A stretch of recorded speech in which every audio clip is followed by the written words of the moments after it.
Et Thierry Ardisson qui est resté, place au sport. Je suis capable de me mettre en Bermuda. 9h51 sur Europe 1, on retrouve Sacha Nokovic, journal L'équipe, c'est votre chronique sport média, de retour après un petit break.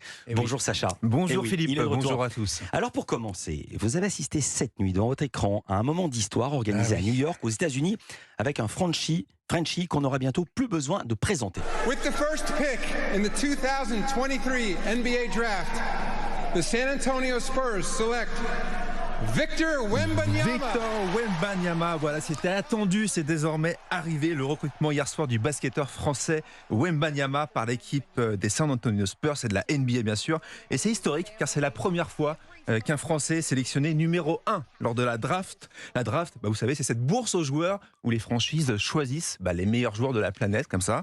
Et avant de vous parler du phénomène médiatique Wemby, c'est son petit surnom bien sûr, voici quelques chiffres que vous allez entendre toute la journée en boucle dans les médias. Âge 19 ans. Wembanyama. Taille 2,23 m. Wembanyama. Envergure des bras 2,43 m. Wembanyama.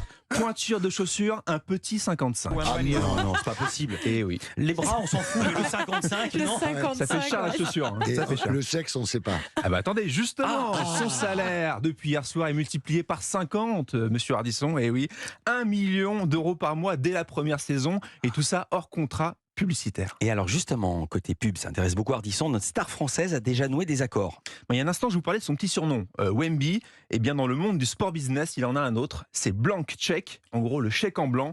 Les marques croient tellement en lui qu'elles sont déjà prêtes à lui signer un chèque en blanc, sauf que l'un de ses agents, Bouna India, a déjà prévenu, sa poule aux œufs d'or a refusé des contrats à plusieurs millions de dollars. Nous voulons rendre Victor rare, dit-il. Évidemment, ce qui est rare est cher. Ouais. Je me marre parce qu'Ardisson, il voulait prendre les 5 000 euros du jeu tout à l'heure. Et maintenant, il veut le million de Wembanyama. C'est normal, moi aussi je le veux. Alors, le seul contrat qu'on connaît pour le moment pour Wemby, c'est celui avec son équipementier Nike. Et justement, Sonny Vaccaro, c'est l'homme qui a quand même signé Michael Jordan en 1984 avec la marque à la virgule.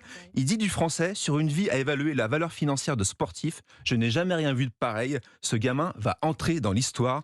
Ça tombe bien, ces prochains jours, Wembanyama et ses agents doivent négocier avec Nike le nouveau contrat sur plusieurs années. Oui. Et on parle déjà d'un deal à 100 millions de dollars minimum. 100 millions de dollars.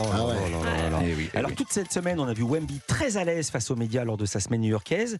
Et il y a une Wemby mania autour de lui. Il faut qu'on apprenne à prononcer ce mot. Wemby mania. Mais même lui a été surpris. Il l'a reconnu dès qu'il arrivait à New York. Nuée de fans, de photographes, de caméramans et de journalistes qui l'ont suivi quasiment jour et nuit depuis lundi. Et parmi eux, Yann Onona, l'envoyé spécial de l'équipe à New York, qui même lui a été bluffé par cette tornade.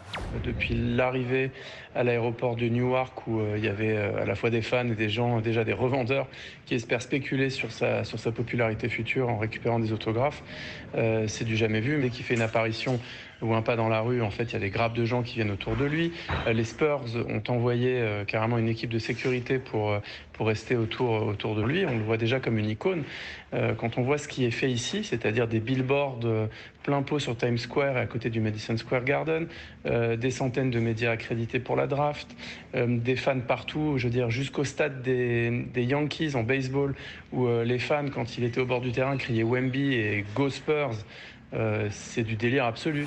Alors Wembanyama parle souvent d'un script qui a été écrit pour lui, pour toute sa vie, pour toute sa carrière, mais il l'écrit lui-même avec certains chapitres. Exemple, avec cette photo que je vous ai ramenée ce matin sur europe1.fr, on y voit Wembanyama sauter par-dessus le tourniquet du métro new-yorkais. C'est posté sur ses réseaux sociaux et ça vous rappelle forcément une photo célèbre. Jacques Chirac, dans le métro parisien. Merci Anissa, 1980. Et l'idée, c'est un récit raconté par Wemby et ses agents. L'idée d'un sportif qui reste français, qui reste rebelle.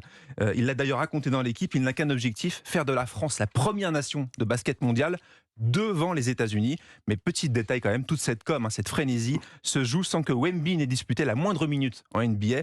Le premier match officiel n'aura lieu qu'en octobre prochain. Oh là, ça va être Ils long. l'ont vu jouer. Alors maintenant, Sacha, vous avez 1 minute pour nous parler du documentaire Christophe Dominici, il brûlait sa vie.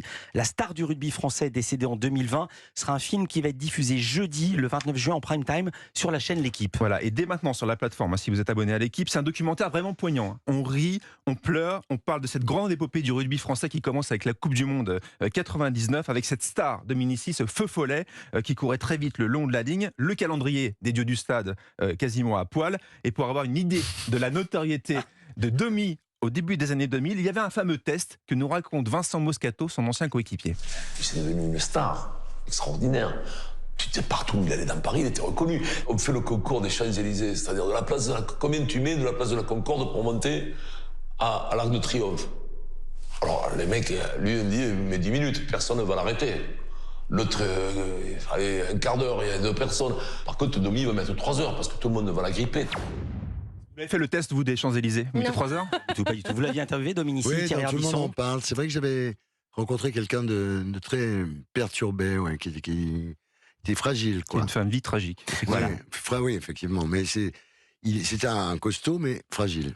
Merci beaucoup, c'est à voir sur la chaîne L'Équipe. Merci, le 29 jeudi. Merci beaucoup, Sacha. Merci à vous. Un grand merci, Thierry Ardisson. Vous Salut, êtes presque Sacha. resté Salut. toute l'heure dans Culture Média. Ce fut un plaisir. Oui, moi aussi. L'émission continue. On sera avec la réalisatrice iranienne Sepideh Farsi pour un film d'animation, La Sirène. Ça nous plonge au cœur de la guerre Iran-Irak dans les années 80 et puis dans les indispensables. Bon bah, dans les indispensables, c'est notre monsieur Vin, Olivier Pouls, qui vient et qui nous dira si oui ou non on peut acheter des cubis cet été.